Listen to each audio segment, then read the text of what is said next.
আলহামদুলিল্লাহ সুম্মা আলহামদুলিল্লাহ। মহান আল্লাহ জাল্লা জালালুহু ওয়া আম্মা নওয়ালুহু তাবারাক ওয়া তাআলার দরবারে আলিশানে লক্ষ কোটি শুকর সুজুদ পেশ করছি যে মহান রব্বে কারীম দয়া করে, মায়া করে, মুহাব্বত করে, ভালোবেসে দুনিয়ার সকল জায়েজ ঝামেলা থেকে মুক্ত করে একমাত্র আল্লাহ সুবহানাহু ওয়া তাআলার মহান হুকুম জুমআর নামাজ জামাতের সাথে আদায় করার লক্ষ্যে পৃথিবীর মধ্যে সর্বোত্তম স্থান আল্লাহর ঘর মসজিদে যথাসময়ে আসার এবং বসার তৌফিক দান করেছেন। এজন্য সকলে দিল খুলে কালিমাতুশ শুকর আদায় করে রব্বে কারীমের দরবারে শুকরিয়া আদায় করছি। আলহামদুলিল্লাহ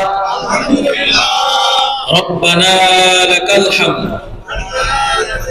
حمدا كثيرا طيبا مباركا فيه يا ربي لك الحمد كما ينبغي بجلال وجهك وعظيم سلطانك الحمد لله। বর্তমান যে মাসটি চলছে এটি হলো আরবি মাস রবিউল আউয়াল মাস।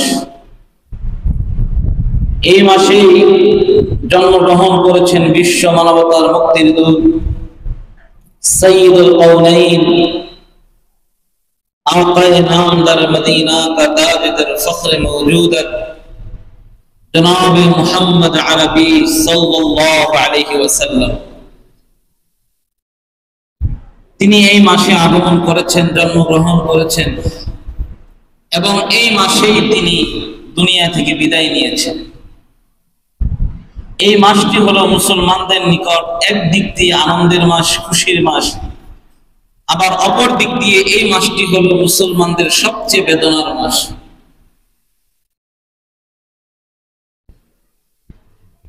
আল্লাহর হাবিব সাল্লাল্লাহু আলাইহি ওয়াসাল্লাম দুনিয়াতে আগমন করেছিলেন, তার একমাত্র উদ্দেশ্যই ছিল পৃথিবীর বুকে আল্লাহ পাক রব্বে কারীমের হুকুমাত কায়েম করা, পৃথিবীর মধ্যে কোরআন সুন্নাহর আইনকে বাস্তবায়ন করা। দুনিয়ার সেই জাহিলিয়াতের যুগের সেই নিকৃষ্ট মানুষদেরকে সোনার মানুষ রূপে পরিণত করাই ছিল তার মূল লক্ষ্য উদ্দেশ্য। তিনি তার জীবন থেকে মৃত্যু পর্যন্ত গোটা জিন্দেগি তিনি উম্মতের জন্য বহু কষ্ট করেছেন। নবুয়তের 63 বছরের জিন্দেগিতে তিনি বিছানায় ঠিক মতো গা লাগাতে পারেন। উম্মতের ফিকিরে উম্মতকে জাহান্নাম থেকে বাঁচাবার জন্য দিন রাত তিনি একাকার করে দিয়েছিলেন। দিনের পর দিন না খেয়ে এদিক সেদিক তিনি ঘোরাফেরা করছেন। উম্মতদেরকে জাহান্নাম থেকে বাঁচাবার জন্য গোটা জীবনটাকে তিনি বিসর্জন দিয়ে দিয়েছিলেন। এই জন্য আল্লাহ রাব্বে কারীম গোটা উম্মতের জন্য আবশ্যক করে দিয়েছেন ওই রাসূলকে ভালোবাসা। যে রাসূল তোমাদের জন্য নিজের জীবনের সর্বস্ব বিলিয়ে দিয়েছেন, তোমরাও ওই নবীর জন্য নিজের সর্বস্ব বিলিয়ে দিয়ে ভালোবাসো। এটা আল্লাহর পক্ষ থেকে প্রত্যেকটা ঈমানদারের জন্য নিজের ঈমানের একটি অবিচ্ছেদ্য অংশ। কোন ঈমানদার, কোন মুসলমান যদি আল্লাহর হাবিবকে অন্তর থেকে ভালো না বাসে তাহলে তিনি পরিপূর্ণ ঈমানদারই হতে পারবেন।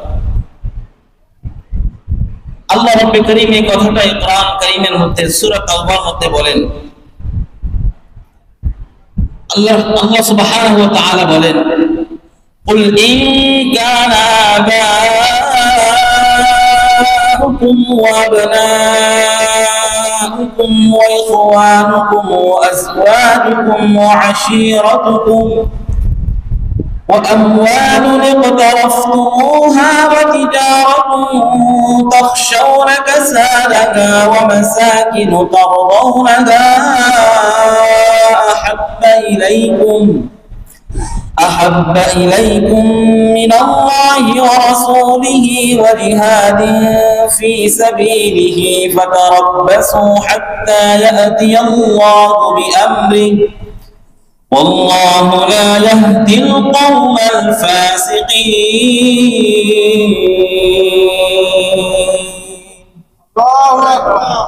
আল্লাহ সুবহানাহু ওয়া তাআলা বলেন, হে নবী, আপনি উম্মতদেরকে জানিয়ে দেন যে কোন ব্যক্তির অন্তরে যদি আল্লাহ, আল্লাহর রাসূল এবং আল্লাহর পথে জিহাদ করা চেয়ে প্রিয় হয় তার মা বাবা, তার সন্তান সন্ততি, তার স্ত্রী, তার পরিবার পরিজন, তার ধন সম্পদ, তার ব্যবসা বাণিজ্য, এগুলো যদি আল্লাহ, আল্লাহর রাসূল এবং আল্লাহর পথে জিহাদ করা থেকে এগুলো যদি কারো বেশি ভালো লাগে এবং ধন সম্পদের মহাব্বত যদি কারো অন্তরে বেশি থাকে, তাহলে ওই ব্যক্তির জন্য আল্লাহর ফয়সালা অতি নিকটে। অর্থাৎ কোন ব্যক্তি যদি নিজের পরিবার পরিজন, নিজের আত্মীয় স্বজন, নিজের ঘর বাড়ি, নিজের ব্যবসা বাণিজ্য, নিজের ধন সম্পদ, এই সবটা যদি বেশি ভালোবাসে, আল্লাহ অচিরেই আল্লাহর পক্ষ থেকে তার জন্য আযাব নির্ধারিত আছে। অর্থাৎ নিজের জীবনের চেয়েও সবচেয়ে বেশি ভালোবাসতে হবে কাকে? আল্লাহ এবং আল্লাহর রাসূলকে বেশি ভালোবাসতে হবে। আপনি যে পর্যন্ত আল্লাহ এবং আল্লাহর রাসূলকে সবচেয়ে বেশি ভালো না বাসবেন, ততক্ষণ পর্যন্ত আপনি পরিপূর্ণ ঈমানদার হতে পারবেন না। এই সম্পর্কে আল্লাহর হাবিব সাল্লাল্লাহু আলাইহি ওয়াসাল্লাম একটি হাদিস বর্ণনা করেন। রাসূল বলেন, লা ইউমিনু আহাদুকুম হাত্তা কুনা হাব্বা ইলাইহি মিন ওয়ালিদিহি ওয়া ওয়ালাদিহি ওয়ান নাসি আজমাইন। কোন ব্যক্তি যদি আমাকে তার মা বাবা, তার সন্তান সন্ততি এবং তার নিজের চেয়েও বেশি এবং দুনিয়ার সকল মানুষের থেকেও বেশি যদি আমাকে ভালো না বাসে, সে পরিপূর্ণ ঈমানদার হতে পারবে না। অর্থাৎ পরিপূর্ণ ঈমানদার যদি তুমি হতে চাও, তাহলে সবচেয়ে বেশি ভালোবাসতে হবে আমি রাসূলকে। সুবহানাল্লাহ। সবচেয়ে বেশি রাসূলকে যদি ভালোবাসতে পারেন, তাহলে আপনার ঈমান পরিপূর্ণ হবে, অন্যথায় আপনার ঈমান পরিপূর্ণ হবে না। মুহতারাম হাজিরিন, এই আয়াত এবং হাদিস থেকে আমরা কি বুঝলাম? যে আমাদের উচিত হলো সবচেয়ে বেশি ভালোবাসা কাকে? আল্লাহ এবং আল্লাহর নবীকে। সাহাবায়ে কেরাম রাদিয়াল্লাহু আনহুম রাসূলুল্লাহ সাল্লাল্লাহু আলাইহি ওয়াসাল্লামকে ভালোবাসার যে দৃষ্টান্ত স্থাপন করেছেন, পৃথিবীতে এইরকম দৃষ্টান্ত আর খুঁজে পাওয়া যায়। আল্লাহর হাবিব সাল্লাল্লাহু আলাইহি ওয়াসাল্লামকে সাহাবায়ে কেরাম নিজেদের সন্তান সন্ততির চেয়ে বেশি ভালোবাসতেন। সাহাবায়ে কেরাম রাদিয়াল্লাহু তাআলা আনহুম আল্লাহর হাবিব সাল্লাল্লাহু আলাইহি ওয়াসাল্লামকে নিজের ধন সম্পদ, ঘর বাড়ি, আত্মীয় স্বজন, এমনকি নিজের জীবনের চাইতেও বেশি ভালোবাসতেন।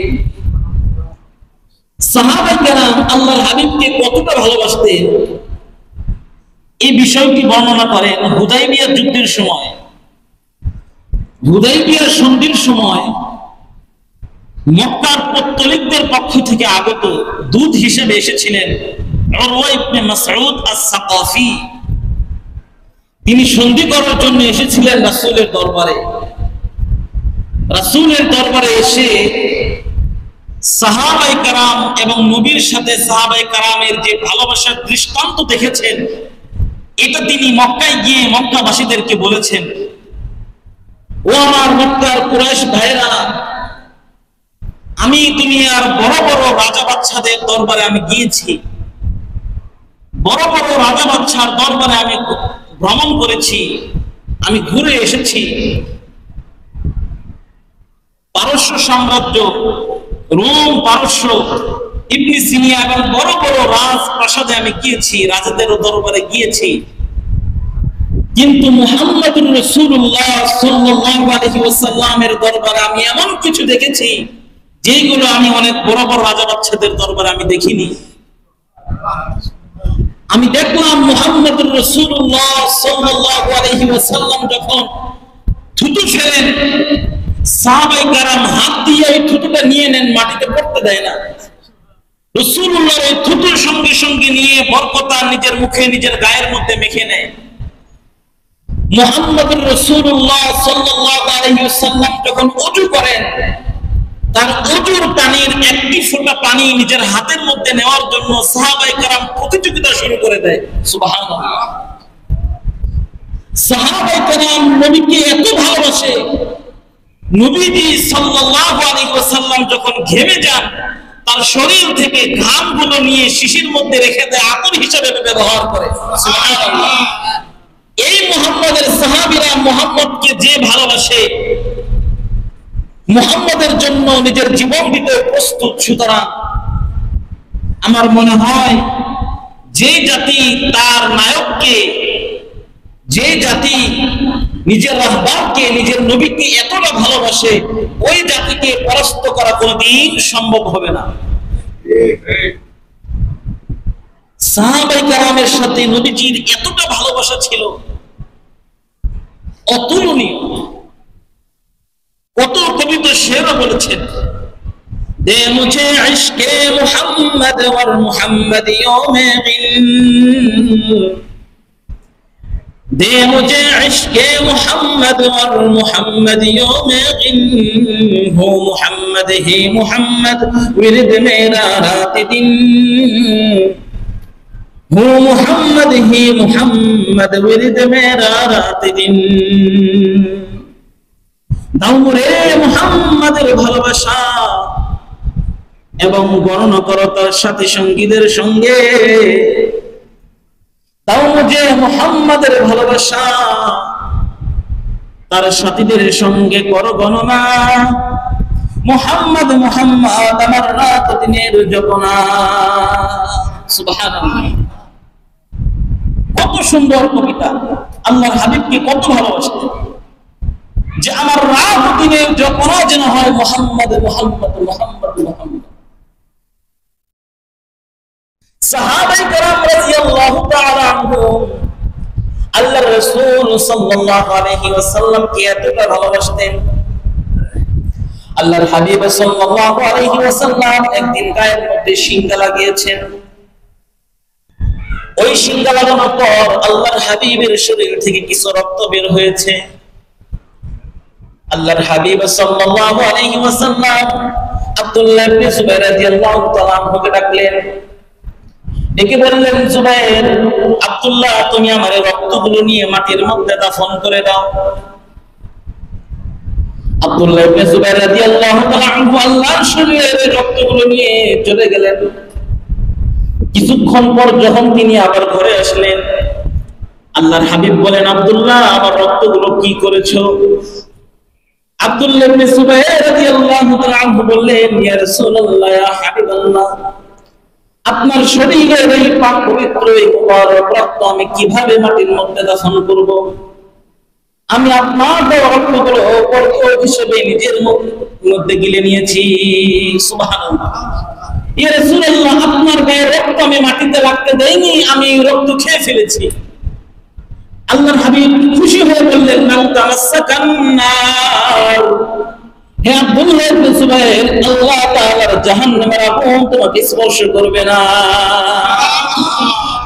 যে গায়ে আমি নবীর রক্ত ঢুকেছে ওই গা কোনোদিন জাহান্নামের আগুনে পড়বে না। আই রব তেরি মাহবুব কি হ্যায় শান নিরালা, আই রব তেরি মাহবুব কি হ্যায় শান নিরালা, আজরা হে করম দে মুঝে ও ইশক বেলাহি, আজরা হে করম দে মুঝে ও ইশক বেলাহি। अल्लाह अस्हाब का है जान मुहब्बत, अल्लाह रे असहाब को है जाने मोहब्बत, जब देखते थे बरमूला ओ शान जमानी, जब देखते थे बरमूला ओ शान जमानी। सहाबे करम रज़ियल्लाहु ताआला अन्हुम अल्लाहर হাবিব সাল্লাল্লাহু আলাইহি ওয়াসাল্লাম কে নিজের জানের চাইতেও বেশি ভালোবাসতেন। উহুদ যুদ্ধের সময়, হুদাইবিয়া যুদ্ধের সময়, উহুদের যুদ্ধে রাসূলুল্লাহ সাল্লাল্লাহু আলাইহি ওয়াসাল্লাম কে হঠাৎ করে চতুর্দিক থেকে কাফের মুশরিকরা আল্লাহর রাসূলকে ঘিরে ফেলল। চতুর্দিক থেকে কাফের মুশরিকরা আল্লাহর রাসূলকে ঘিরে ফেলছে। এখনই আল্লাহর রাসূলের উপর আক্রমণ শুরু করবে। ওই সময় আল্লাহর হাবিব সাল্লাল্লাহু আলাইহি ওয়াসাল্লামকে কাফের মুশরিকদের হাত থেকে রক্ষা করার জন্য 6 জন সাহাবী তারা দৌড়ে আসলেন তরবারি হাতে নিয়ে। তাদের মধ্যে ছিলেন হযরত জিয়াদ ইবনে সাকানা রাদিয়াল্লাহু আনহু। কাফেরদের হাত থেকে আল্লাহর হাবিবকে রক্ষা করার জন্য তারা বীর বিক্রমের সাথে কাফেরদের সাথে লড়াই করতে করতে এক পর্যায়ে শহীদ হয়ে গেলেন। কাফেরদের আঘাতে যখন হযরত জিয়াদ ইবনে সাকানা রাদিয়াল্লাহু আনহু মাটির মধ্যে পড়ে কাতরাচ্ছেন, আল্লাহর নবী সাল্লাল্লাহু আলাইহি ওয়াসাল্লাম বললেন, আমার জিয়াদকে আমার কাছে নিয়ে আসো, আমার কাছে নিয়ে আসো। হযরত জিয়াদ ইবনে সাকানা রাদিয়াল্লাহু তাআলা আনহুকে আল্লাহর হাবিবের কাছে নিয়ে আসা হলো। জিয়াদ ইবনে সাকানা রাদিয়াল্লাহু তাআলা আনহু মৃত্যু যন্ত্রণায় কাতরাচ্ছেন। তিনি ওই মৃত্যুর সময় সর্বশেষ নিজের বুক দিয়ে নিজের 2 হাত দিয়ে রাসূলুল্লাহর পাও দুইটা জড়িয়ে ধরলেন এবং জিয়াদ ইবনে সাকানা রাদিয়াল্লাহু তাআলা আনহু নিজের গাটাকে নবীজির পায়ের উপর রাখলেন। এভাবে রাসূলের পা দুইটা জড়িয়ে ধরে দুনিয়া থেকে বিদায় নিলেন। সুবহানাল্লাহ। নিজের সর্বশেষ রাসূলের জন্য লড়াই করতে করতে নিজের জীবনটা বিলিয়ে দিয়েছেন এবং সর্বশেষ কাফের মুশরিকদের আক্রমণে যখন তিনি রক্তাক্ত অবস্থায় মাটিতে পড়ে গেছেন, সর্বশেষ নবীজির পা দুইটা জড়িয়ে ধরে বুকের মধ্যে নিয়ে নিজের গালটা নবীজির পায়ের উপরে রেখে তিনি শহীদ হয়ে যান। কিছুক্ষণ পর হঠাৎ করে আকস্মিকভাবে উকবা ইবনে আবি ওয়াক্কাস, এক বেদুইন, এক কাফের, আল্লাহর হাবিবের দিকে একটি পাথর ছুঁড়ে মারল উহুদের যুদ্ধের সময়। সঙ্গে সঙ্গে আল্লাহ রাসূলের দাম বড় শহীদ হয়ে গেছে, দাঁত ভেঙে পড়ে গেছে, রক্তাক্ত হয়ে গেছেন আল্লাহর হাবিব সাল্লাল্লাহু আলাইহি ওয়াসাল্লাম। অপর দিক থেকে রাসূলকে একা পেয়ে সুযোগে কুরাইশদের একটি বীর বাহাদুর এক যোদ্ধা, এই কাফের রাসূলুল্লাহ সাল্লাল্লাহু আলাইহি ওয়াসাল্লামকে, তার নাম হলো আব্দুল্লাহ ইবনে কামিয়া, আল্লাহ রাসূলের মাথায় এমন জোরে আঘাত করেছে তরবারি দিয়ে, আল্লাহ রাসূলের মাথায় যে হেলমেট ছিল এটা ভেঙে লোহার দুটি কড়া রাসূলের গালের মধ্যে ঢুকে যায়।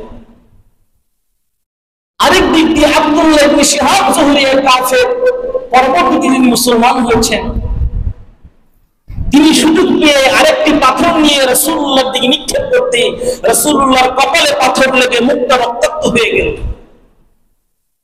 রাসূলুল্লাহ সাল্লাল্লাহু আলাইহি ওয়াসাল্লাম রক্তাক্ত হয়ে মাটিতে পড়ে রইলেন। এমন অবস্থায় হযরত আবু সাঈদ খুদরি রাদিয়াল্লাহু তাআলা এর বাবা হযরত মালিক ইবনে সিনান রাদিয়াল্লাহু আনহু দৌড়ে এসে রাসূলুল্লাহর চেহারাটা চেটে রক্তগুলো গিলে ফেলছে। আল্লাহ রাসূলের চেহারা রক্তগুলো পরিষ্কার করে দিয়েছে। রাসূলুল্লাহর শরীরের এক ফোঁটা মুবারক রক্ত যেন মাটিতে না পড়ে, তিনি নিজের জিহ্বা দিয়ে চেটে রাসূলুল্লাহর রক্ত পরিষ্কার করে তিনি গিলে ফেলছেন। আল্লাহর হাবিব খুশি হয়ে বললেন, লাম তামাসসাকান নার, জাহান্নামের আগুন তোমাকে স্পর্শ করবে না। সুবহানাল্লাহ। যেই শরীরে আমি রাসূলের রক্ত ঢুকেছে ওই শরীর জাহান্নামের আগুনে পুড়বে না। রাসূলুল্লাহ সাল্লাল্লাহু আলাইহি ওয়াসাল্লাম রক্তাক্ত হয়ে মাটিতে পড়ে রইলেন। হযরত আবু বকর রাদিয়াল্লাহু তাআলা আনহু দৌড়ে আসলেন রাসূলুল্লাহর দিকে। আরেক দিক থেকে হযরত আবু বাইদা ইবনে জাররাহ রাদিয়াল্লাহু তাআলা আনহু দৌড়ে আসলেন। রাসূলুল্লাহ সাল্লাল্লাহু আলাইহি ওয়াসাল্লামের গালের মধ্যে দুইটি লোহা ঢুকে গিয়েছিল। আবু বাইদা ইবনে জাররাহ রাদিয়াল্লাহু তাআলা আনহু নিজের দাঁত দিয়ে কামড় দিয়ে একটি লোহা বের করলেন। সঙ্গে সঙ্গে উবাইদা ইবনে জাররাহর একটি দাঁত খুলে পড়ে গেল, দাঁত ভেঙে গেল। তিনি নিজের দাঁতের দিকে ভ্রুক্ষেপ করলেন না, তিনি আরেকবার কামড় দিয়ে লোহার আরেকটি টুকরা টান দিয়ে খুলে ফেললেন। সঙ্গে সঙ্গে তার আরেকটি দাঁত ভেঙে গেল। রাসূলুল্লাহ সাল্লাল্লাহু আলাইহি ওয়াসাল্লাম আবু বাইদাকে জড়িয়ে ধরে দোয়া করে দিলেন। সাহাবায়ে কেরাম রাদিয়াল্লাহু তাআলা আনহুম আল্লাহ রাসূলকে নিজের জানের চেয়েও বেশি ভালোবাসতেন। সুবহানাল্লাহ।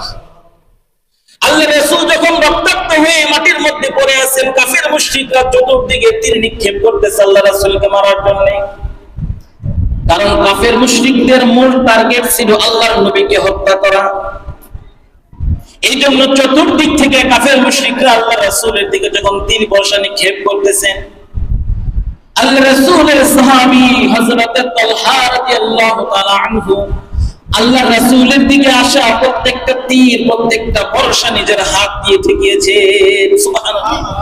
আল্লাহ রাসূলের গায়ে যদি একটা তীর না লাগে, প্রত্যেকটা তীর তিনি নিজের হাত দিয়ে ঠেকিয়েছেন, নিজের হাত দিয়ে আটকিয়েছেন।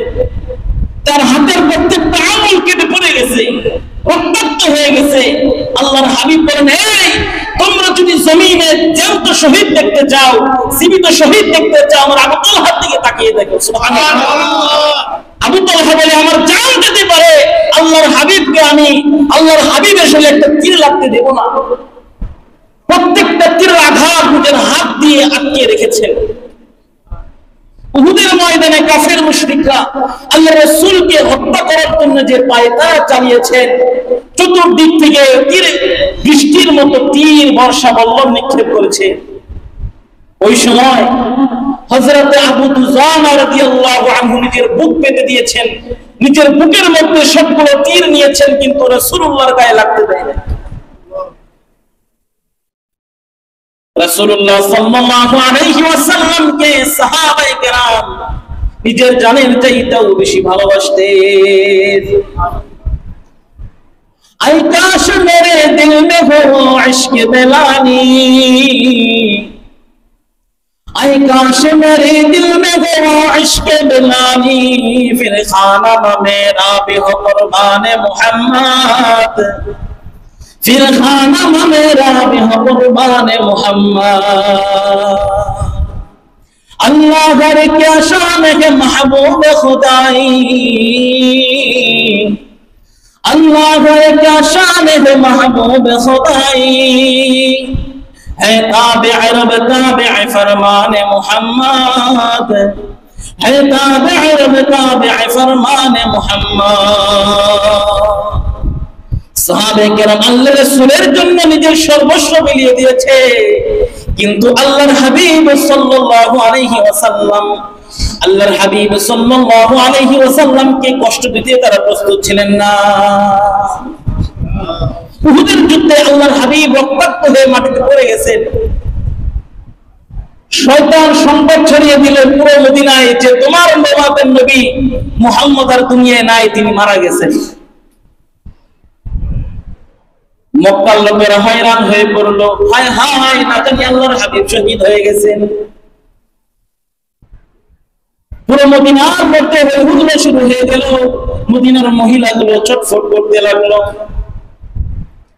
একজন আনসারী মহিলা উহুদের ময়দানের দিকে দৌড় দিল আল্লাহর হাবিবকে দেখার জন্য। উহুদের দিক থেকে যখন সাহাবায়ে কেরাম মদিনার দিকে আসছেন যুদ্ধ শেষ করে, ওই মহিলা আল্লাহর হাবিবের এক সাহাবীকে জিজ্ঞাসা করে, আমার রাসূল কেমন আছে? সাহাবী বলে, তোমার বাবা তো শহীদ হয়েছে। তিনি বলেন, ইন্না লিল্লাহ, আগে বলো আমার নবীর কি অবস্থা। আরেকজন এসে বলে তোমার ভাই তো শহীদ হয়ে গেছে। তিনি বলে ইন্না লিল্লাহ। আগে বলো আমার রাসূলের কি অবস্থা। আরেকজন এসে বলে তোমার সন্তান তো উহুদের ময়দানে শহীদ হয়েছে। তিনি বলেন ইন্না লিল্লাহ। আগে বলো আমার রাসূলের কি অবস্থা। তিনি হয়রান হয়ে গেছেন। একটু পর এক ব্যক্তি বলতেছে আল্লাহর রাসূল পরিপূর্ণ ভালো আছেন, কোনো সমস্যা হয়নি।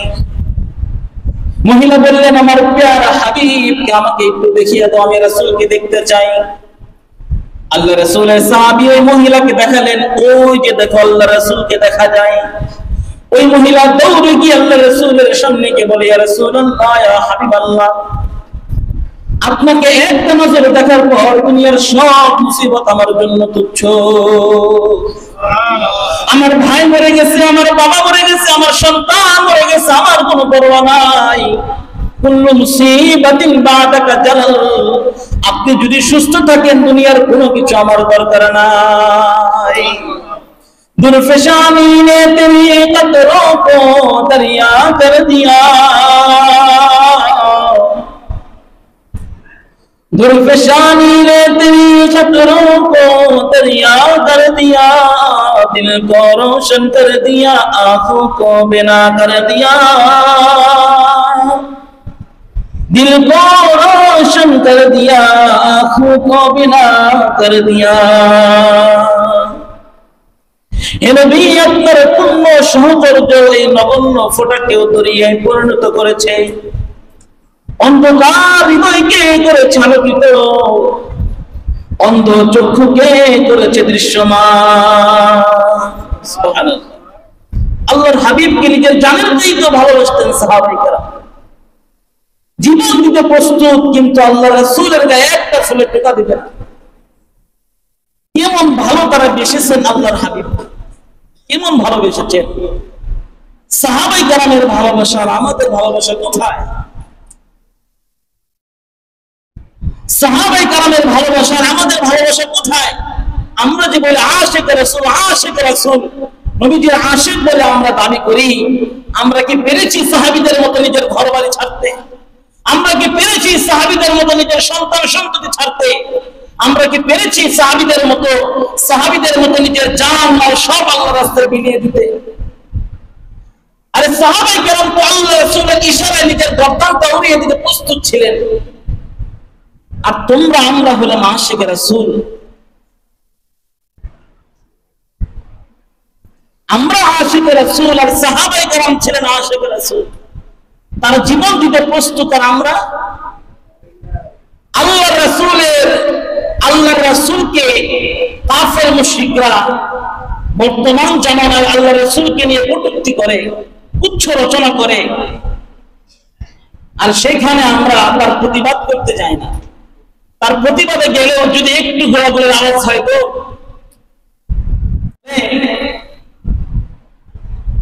সাহাবায়ে কেরামের যুগে যদি আমি থাকতাম, আমরাও রাসূলের জন্য জীবন দিতে পারতাম। এই যুগে যদি নবীজি থাকতেন তাহলে আমরাও রাসূলের জন্য জীবন দিতাম। এটা কোনো ব্যাপার না। নবী তো নেই, এখন তো রাসূল নেই, যদি থাকতেন তাহলে জীবন দিতাম। তো একদিন তিনি স্বপ্নে দেখলেন, একদিন আল্লাহ তাকে স্বপ্নে দেখালেন যে একটি ঘোড়ার গাড়িতে এই ব্যক্তি এবং আল্লাহ রাসূল সাথে বসা, পাশে আরেকজন সাহাবী বসা। তো এই ঘোড়ার গাড়িটি চলতে চলতে চলতে চলতে হঠাৎ করে একটি ঢালু জায়গার দিকে নামতে শুরু করলো, এক পাহাড় ও একটি গুহা ঢালু জায়গার দিকে। তো ড্রাইভার যিনি ছিলেন তিনি পিছনে ইশারা দিয়ে বলতেছেন, এই লোককে বলতেছেন যে ভাই, আমাদের গাড়িটা যেভাবে নিচের দিকে নামতেছে, যদি এটাকে ব্রেক করতে না পারি তাহলে হয়তো বা আমরা সবাই পাহাড়ের মধ্যে পড়ে যাব, আল্লাহর হাবিবও পড়ে হয়তো তিনি মারা যাবেন। এখন কি করতে হবে? আমি তো ড্রাইভার, আমি তো গাড়ি চালাচ্ছি, আপনি একটি কাজ করেন, আপনি লাফ দিয়ে গাড়ির সামনে পড়ে যান, গাড়িটা যেন আপনার উপর দিয়ে চলে যায়, তাহলে গাড়ির স্পিডটা একটু কমে যাবে, রাসূলুল্লাহ মৃত্যু থেকে বেঁচে যাবেন। তিনি ঘাবড়িয়ে যাচ্ছেন যে কিভাবে, কেমনি, কি করব না করব, মানে তিনি কুচুর মুচুর করতেছে, করবে কি করবে না, করবে কি করবে না। তাদের দুইজনের ভাবসাব দেখে আল্লাহ রাসূলের সাহাবী বলেন, কি হয়েছে আমাকে বলো, কি হয়েছে, কি কি আমাকে বলো, কি সমস্যা। ড্রাইভার বলতে চায় না, না কিছু না, গায়ে বলো কি সমস্যা আমাকে বলো। তো ড্রাইভার আল্লাহ রাসূলের সাহাবীকে বলল, একজন যদি গাড়ির সামনে ফাল না দেয়, গাড়িটা পরে খাদে পড়েছে, আল্লাহ রাসূল মারা যাবে। সাহাবী শোনার সঙ্গে সঙ্গে লাফ দিয়ে গাড়ির নিচে পড়ে গেছে, গাড়িটার উপর দিয়ে চলে। সুবহানাল্লাহ। ওই লোকের সঙ্গে সঙ্গে ঘুম ভেঙে গেল। তিনি বুঝতে পারলেন, হয় সাহাবায়ে কেরামের ভালোবাসা আর আমাদের ভালোবাসা এক হতে পারে না। আমাকে তো মরার জন্য বলা হয়েছে, আমি কুচুমুচু করতেছি, আর এই আল্লাহ রাসূলের সাহাবী শোনার সঙ্গে সঙ্গে লাফ দিয়ে মাটির লাফ দিয়ে গাড়ির নিচে পড়ে গেছে আল্লাহর নবীকে বাঁচাবার জন্য।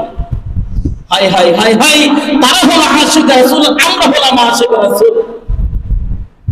সারা বছর রাসূলের সুন্নতের খবর নাই, 12 রবিউল আউয়ালের দিন কলিজা ফেটে রাসূলকে ভালোবাসার একটি বহির প্রকাশ আমরা দেখাই। সাহাবায়ে কেরাম এতটা প্রেমিকদের মধ্যে সাহাবায়ে কেরাম শ্রেষ্ঠ কেন জানেন? आशिकों में क्यों न मैं मुमताज हूँ, आशिकों में क्यों न मैं मुमताज हूँ, सबको दिल देते हैं मैं जानबाज हूँ, सबको दिल देते हैं मैं जानबाज हूँ।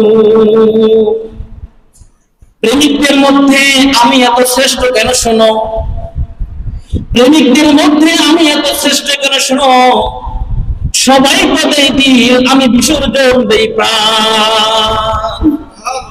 প্রেমিক প্রেমিকাকে ভালোবাসে, দিল দিয়ে ভালোবাসে, আর আমি জান দিয়ে ভালোবাসি। তোমরা আল্লাহ রাসূলকে ভালোবাসো নিজের দিল দিয়ে, আর আমি ভালোবাসি নিজের জান দিয়ে। সুবহানাল্লাহ। তোমরা অন্তরে অন্তরে ভালোবাসার ভাব দেখাও, আর আমরা সাহাবায়ে কেরাম ভাব দেখাই নাই, আমরা শক্তি শক্তি তরবারির নিচে দরদান দিয়েছি রাসূল ভালোবাসার জন্য। সুবহানাল্লাহ। ওই আল্লাহ রাসূলের ভালোবাসা, সাহাবায়ে কেরামের ভালোবাসা কেমন, আর আমাদের ভালোবাসা কেমন হবে? সাহাবায়ে কেরাম আল্লাহ রাসূলকে যতটা ভালোবেসেছেন, 100% এক ভাগ ভালোবাসা কোনো মানুষ বাসে না। যত আফালফি করে সবই দেখানোর আফাল আছে। এই জন্য মুহতারাম হাজিরিন, আল্লাহ রাসূলকে ভালোবাসবেন, অন্তর থেকে ভালোবাসবেন, দেখাবার জন্য নয়।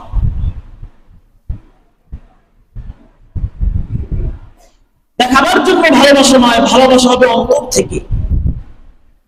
মুহতারাম হাজিরিন, তো সাহাবায়ে কেরাম আল্লাহ রাসূলকে এতটা ভালোবেসেছেন, এতটা ভালোবেসেছেন, এটা শুধু ওই বাহ্যিক ভাবে নয়, রাসূলুল্লাহর প্রত্যেকটা সুন্নতকে নিজের মধ্যে ধারণ করতে।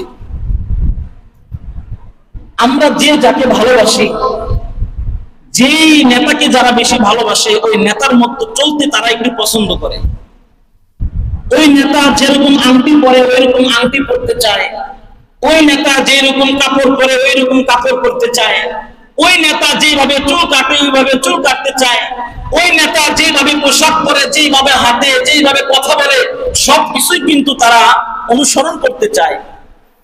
তো আল্লাহর নবীজি যেমন সাহাবায়ে কেরামের কাছে ছিলেন পৃথিবীর শ্রেষ্ঠ নেতা, এই কারণে সাহাবায়ে কেরাম রাসূলুল্লাহর প্রত্যেকটা সুন্নতকে নিজের জিন্দেগীর জন্য আবশ্যক করে নিয়েছেন। সুবহানাল্লাহ। রাসূলুল্লাহর সুন্নতকে সাহাবায়ে কেরাম এত ভালোবাসতেন, পারস্য বিজয়ের সময় হযরত হুযায়ফা রাদিয়াল্লাহু তাআলা আনহু যখন পারস্য বিজয়ের জন্য পারস্য যখন গেলেন, তখন পারস্যের যে বাদশা, তিনি হুযায়ফা রাদিয়াল্লাহু আনহুকে এবং তার সাথী সঙ্গীদেরকে রাজ দরবারে ডাকলেন। লাইটগুলো জ্বালিয়ে দেন। তো পারস্য বাদশা যখন হুযায়ফা রাদিয়াল্লাহু আনহুকে রাজ দরবারে ডাকলেন, ভালো করে শুনেন। তো হুযায়ফা রাদিয়াল্লাহু আনহু এবং তার সাথী সঙ্গীদেরকে যখন রাজ দরবারে ডাকলেন, তখন বাদশা বললেন, আগে আপনারা খাবার দাবার খান, এরপরে কথা হবে। আগে আপনারা খাবার দাবার খান, এরপরে দেখা হবে। আরে আপনি ওঠেন। যখন হুযায়ফা আমার দিকে তাকান, যখন হুযায়ফা রাদিয়াল্লাহু আনহু খাবার খাওয়ার জন্য বসলেন, খেয়াল করে শুনবেন, হুযায়ফা রাদিয়াল্লাহু আনহুর হাত থেকে একটি খাবারের লোকমা মাটিতে পড়ে গেছে, প্লেট থেকে একটু খাবার মাটিতে পড়ে গেছে। তো নবীজির সুন্নাত কি, যদি প্লেট থেকে কোনো খাবার কোনো ভাত নিচে পড়ে যায় ওই খাবারটি তোমরা উঠিয়ে খাবে, কারণ তোমরা জানো না আইনা ফি ইয়াদিহি বা ফি আইয়ি তাআমিন বারাকা, খাবারের কোন অংশের মধ্যে বরকত থাকে আমরা জানি না। হতে পারে শয়তান আমার হাত থেকে যে খাবারটুকু ফেলে দিছে ওই খাবারের মধ্যে হয়তো বরকত ছিল। তো নবীজির সুন্নাত হলো নিচের পড়া খাবারটাকে উঠিয়ে খাও, ময়লা পরিষ্কার করে খেয়ে ফেলো। তো রাজ দরবারে যখন খাবার খাওয়ার জন্য বসলেন, হুযায়ফা রাদিয়াল্লাহু আনহুর হাত থেকে যখন খাবারের লোকমা মাটিতে পড়ে গেল, তিনি সঙ্গে সঙ্গে খাবার উঠাবার জন্য হাত বাড়াবেন। এই সময় পাশের একজন সাহাবী তাকে কোন দিয়ে হবে ঠেলা দিয়ে বলেন, এই আপনি কি করতেছেন, আপনি কি করতেছেন, আপনি জানেন না আপনি পারস্যের রাজ দরবারে আপনি খাবার খাচ্ছেন, এখন যদি আপনি নিচে পড়া খাবার যদি উঠে খেতে যান তাহলে তারা আপনাদের কিনে আমাদের কিনে তারা মস্কারি করবে, হাসি ঠাট্টা করবে, দেখ মুহাম্মদের সাহাবীরা মাটি থেকে উঠিয়ে খাবার খায়।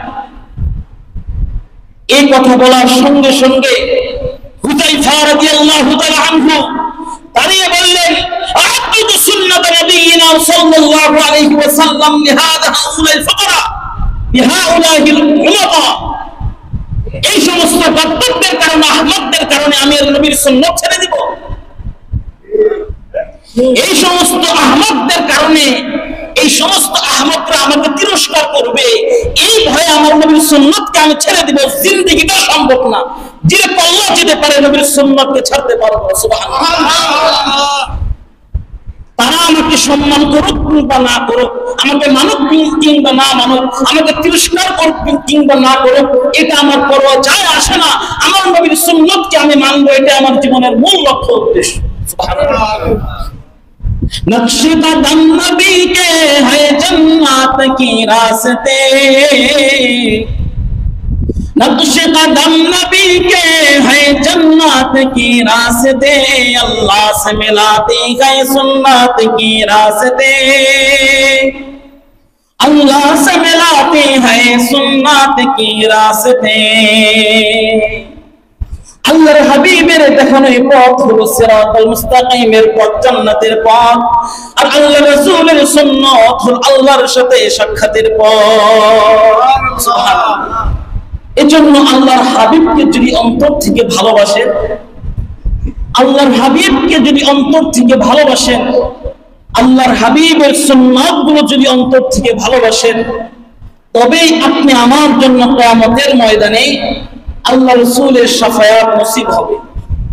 আর যদি আমরা তথাকথিত আশিক রাসূল হই, তথাকথিত আশিক রাসূল 12 মাসের মধ্যে শুধু 1 মাস লাফালাফি করি, 1 মাসে একদিন রবিউল আউয়ালের দিন যদি আমরা ভালোবাসা দেখাই, আপনি আমার জন্য রাসূলুল্লাহ শাফায়াত জুটবে না।